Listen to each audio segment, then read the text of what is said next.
Hello, Paul Neat here, and you join me for the very first episode of Korean Football Shinmun. I look back at the week's top stories in the K-League and Korean football. This past week saw the closing of the summer transfer window, so we'll have a quick look at some of the standout transfer stories from the window.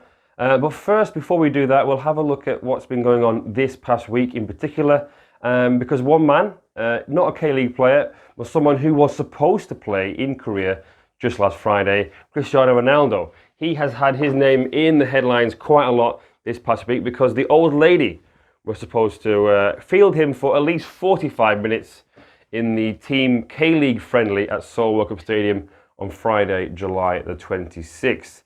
Now, in some of the newspapers, we have the Sports Donga and the Sports Pyongyang here, both making similar wordplay jokes with Ronaldo's nickname in Korean, Naldo.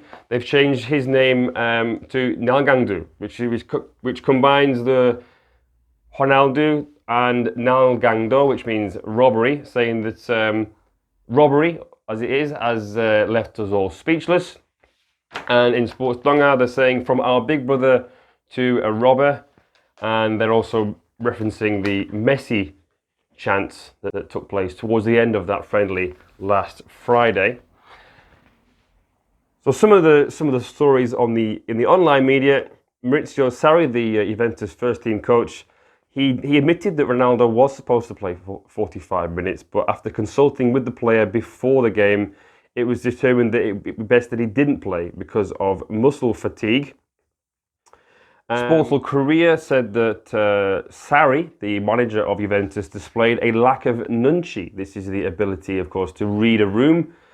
He said that if you want to see Ronaldo, then you'll need to pay for a plane ticket to Italy in order to do so.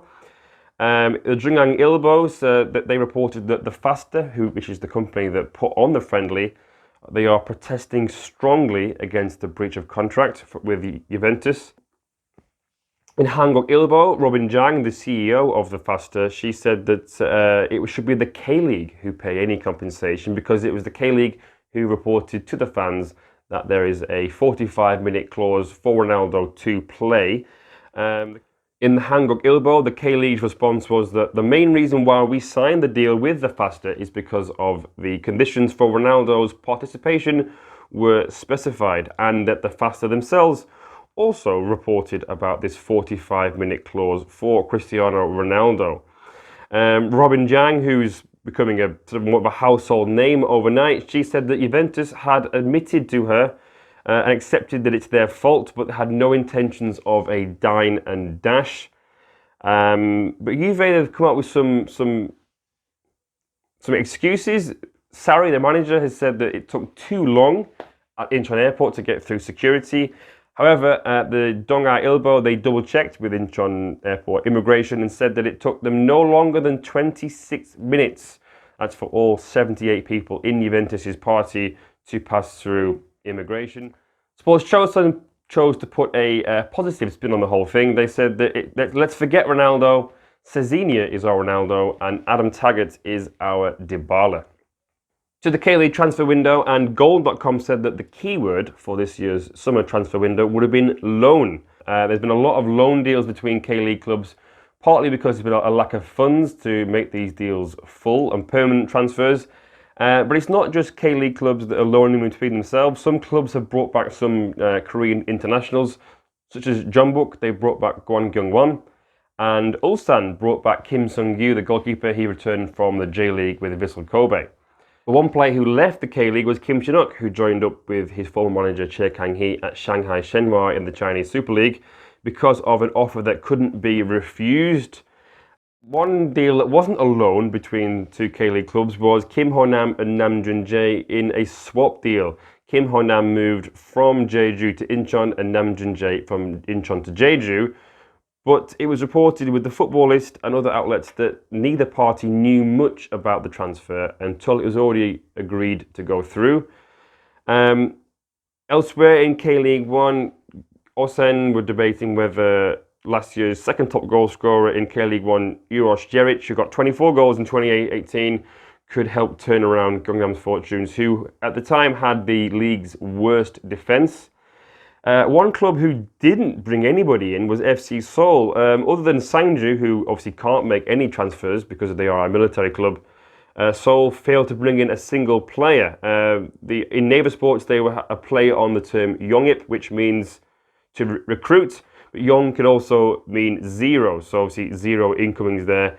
It was rumoured that they were supposed to try and bring in Ko Myung-jin, the defender, who had 12 years at FC Seoul before moving to the Middle East with Al Rayyan, but they were unable to agree terms. Cho Yeon-woo, Daegu FC's goalkeeper, he didn't make a transfer out of K-League, but the window is still open in Europe, so it's still up for debate as to whether he will still be here come the end of the season. But he said in an interview with Sports Seoul that he won't give up on his dream of a move to Europe, but will also keep doing whatever it takes for Daegu up until the time that he leaves. And finally, in K-League 2, Daejeon Citizen was supposed to sign Mateus Alessandro, a Brazilian forward from Fluminense. The club announced the deal, but before they had fully completed the medical, they cancelled his contract less than 24 hours after they'd announced it via the club's website and social media. A blood test came back to say that the player had tested positive for HIV. Now, the Sports Chosun called the whole thing awkward and amateurish, the fact that Daejeon had released this information to the public. Osen, they described it as a national disgrace and an abuse of human rights. The story was also picked up as far as the United Kingdom, whereas the red-top tabloid The Sun also reporting on this. Well, that's it for me this week, so thank you very much for watching. If you did like the video, then don't forget to click the like button and also to subscribe. Thank you very much.